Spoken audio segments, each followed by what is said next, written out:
Hi, I'm Darcy Ann, and today is the third lesson for numerology. I'm going to take a few steps back and talk about your whole name or personality number. I want to bring to your attention the name that you're supposed to use is your certified name. If a person happens to be adopted, they would use the adopted name, but that would be called the best known name. It's not quite the same as your certified name when you're actually born. And like I said before, if your name was spelt wrong, then you would still spell it wrong as you're adding up the numbers. And you don't put Mr. or Mrs. with it or Junior, you just stick to your name.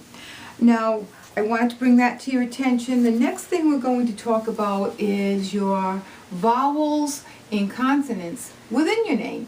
The last lesson we added those up, and then you would get the number from that. Now I want to tell you what the consonants and vowels mean. First of all, vowels mean what's in your heart. So that's like the hidden part of you, okay? And consonants are how you present yourself to other people. Anyone that understands astrology, that would be like your rising sign, okay? So that's how you present yourself.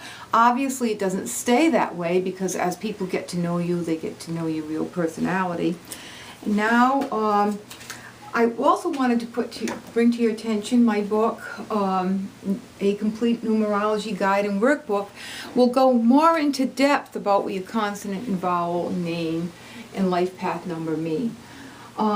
Now your first name, that's the perfection side of you, okay?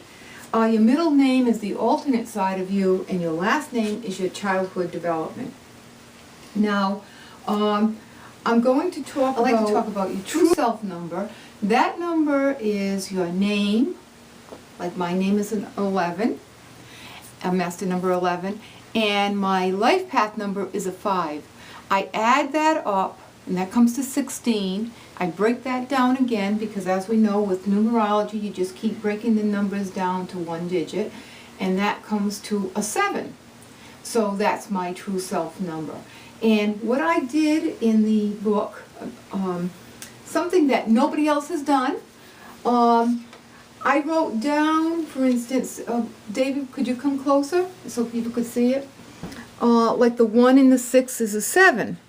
Okay, and then I have a paragraph on that. Well, remember I just mentioned that mine is a 7, but it's 11 and a 5. So it also comes to a 7, but they're not the same numbers. Now, every other book that I know, they will lump all the 7's true self numbers together.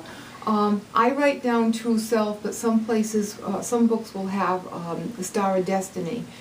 We all have our own way of saying it, but it boils down to the same thing.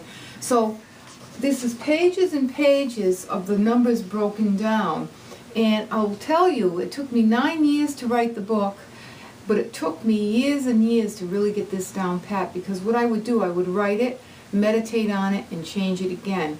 Write it, meditate on it, and change it again. I wanted it to perfection.